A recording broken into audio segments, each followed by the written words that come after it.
So when we come to the Bible, we need to realize that it's not just a book. It is a book. It's a book, a holy book that God has given us where he reveals himself in it. But it's also a holy library. It's a little library of 66 books. And sometimes people forget that, and they have a tendency to sort of flatten it out and just read it as just one style of writing.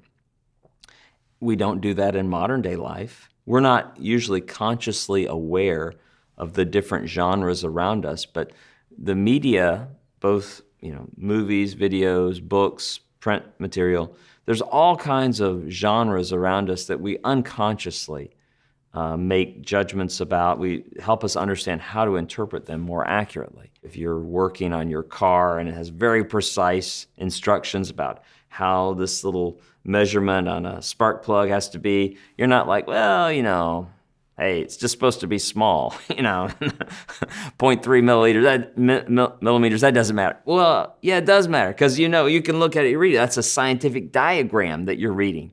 That's very precise information.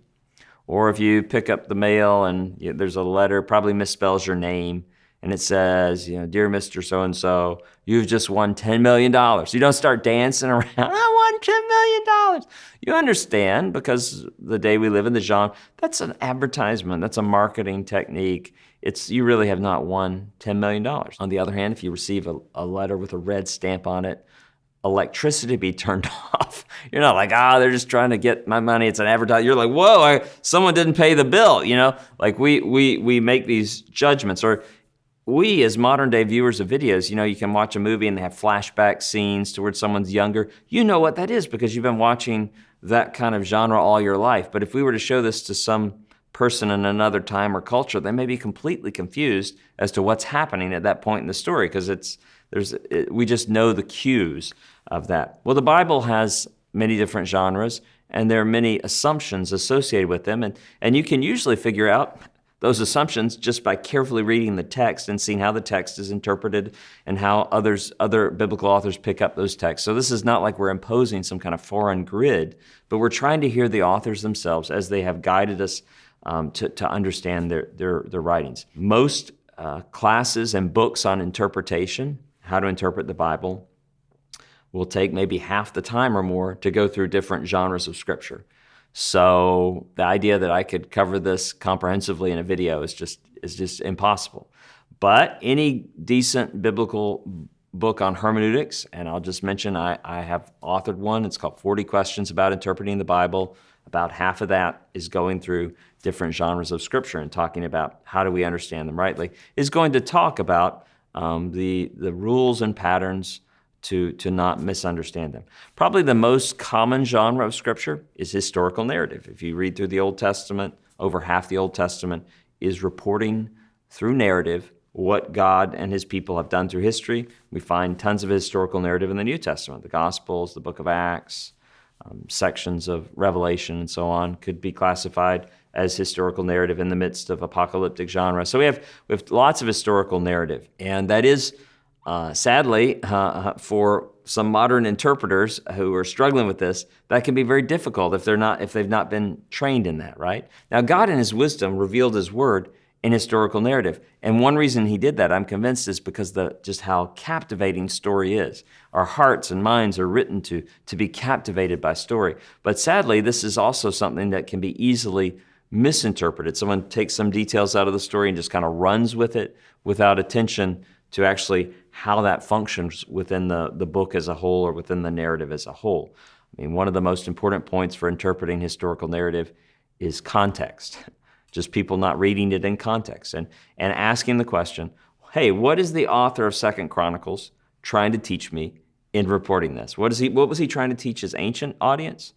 And what are the modern day implications, applications, and redemptive historical trajectory within the canon related to that teaching? Especially like in the Gospels, I think a helpful phrase to ask is, fill this out. I got this from a mentor of mine. I, Mark, am telling you this story about whatever. Because, why was the biblical author, what was he wanting us to believe about Jesus, or why he came, or what he was doing, or what it means to follow him?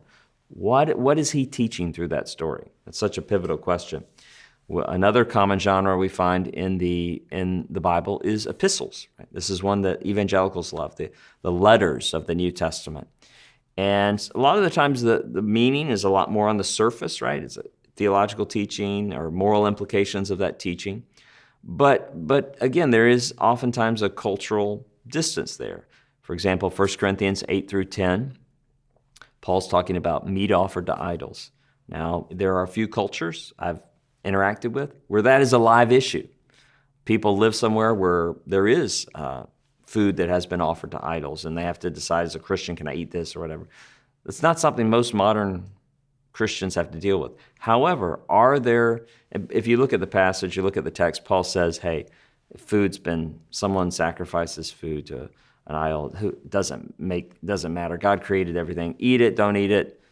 You're not worshiping the idol to eat that meat. However, if someone has a sensitive conscience and they associate it with sin, and then they do that in their mind, then they are sinning. And if we encourage them to do that, or we're not thoughtful in the way we deal with that sensitive, debated moral issue, then we could encourage them to stumble and fall, right? So love takes priority over freedom, even though we want people to grow up in their maturity and not be flawed in their understanding of moral issues. So are there debated moral issues today that someone can have a very sensitive conscience about, or because of their background they can associate something, and then you can think about, for example, different styles of music. Someone, let's say, comes from a background where they associate a certain style of music with a wicked lifestyle. When they hear that music, it awakens those memories and thoughts, and there's nothing wrong in that music in and of itself, I would argue, the style of music, right? But that you could imagine a situation where a community would say, we're going to forego playing that song because brother so-and-so, not because it just offends them, they're like, I don't like that music, but because it's inciting them, it's eliciting, it's tempting them to think and do things that are sinful. And so we care more about our brother's walk with Jesus than we do about our freedom. And so it's reading epistolary literature sometimes is thinking about what in a modern day context is faithfully analogous to what the biblical author is teaching. And we want it to be faithful implications, not unrelated implications to that. There's so many other genres of Scripture, right? There's Psalms, there's prophecy, there's Proverbs, there's the apocalyptic, there's the book of Revelation and portions of Ezekiel and Daniel, where you have these visions and colors and to unveil what's really going on in the world and what is going to go on in the world. And maybe we'll just think about one other one, because there's not time to deal with all the different rules and patterns associated with these. Think about Proverbs. Someone can think, oh, Proverbs, those are promises from God, and they can run with that, and then they can end up being really confused or hurting other people. You say, well, how is that? Well, you say, in Proverbs it says, lazy hands make a man poor, but diligent hands bring wealth. So someone can take that, and then they can say, there's a poor guy. Look at that guy on the street. He must be lazy. Or, look at that wealthy guy. Well, he must be really diligent. Or maybe they work hard in their life and they end up in poverty, and they're like, I must be doing something wrong. I thought I was hardworking, but I'm living in poverty.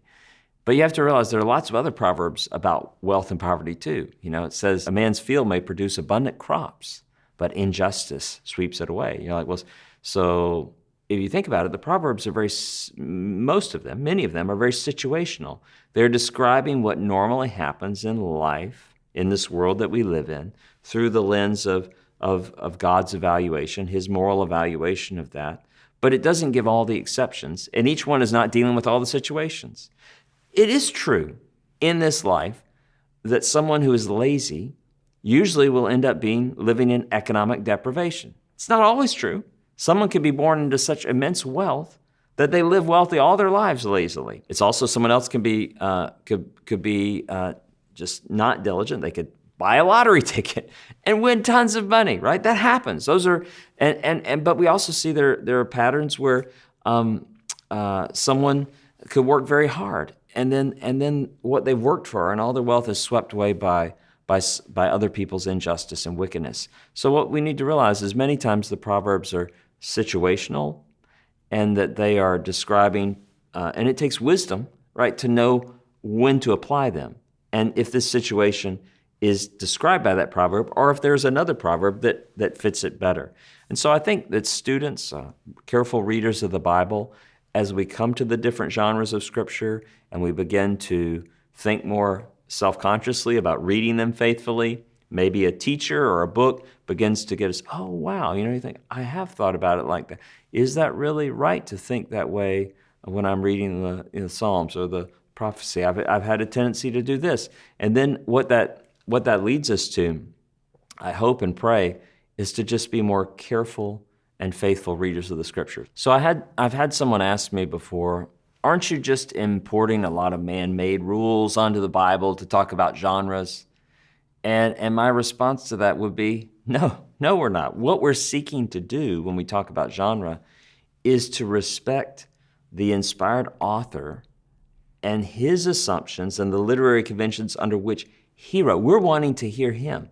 Now, to come to those rules and principles, again, is ultimately you can defend that, I think, from just a careful reading of those original documents, from a careful reading of the literature of Scripture itself. So principles for interpreting genres, all that is a careful reading of those different genres, summarizing the assumptions the biblical authors have for their audience when they come to that. So all we're doing in talking faithful discussion of biblical genre is just like, let's hear this word from God, unfiltered. Let's hear it in its full strength and power. And we're trying to take off the layers of our own cultural and literary biases that we have a tendency to import onto any text that we read, so that when we come, we're respecting what the inspired author is writing there, what he's intending. We're not importing wrong and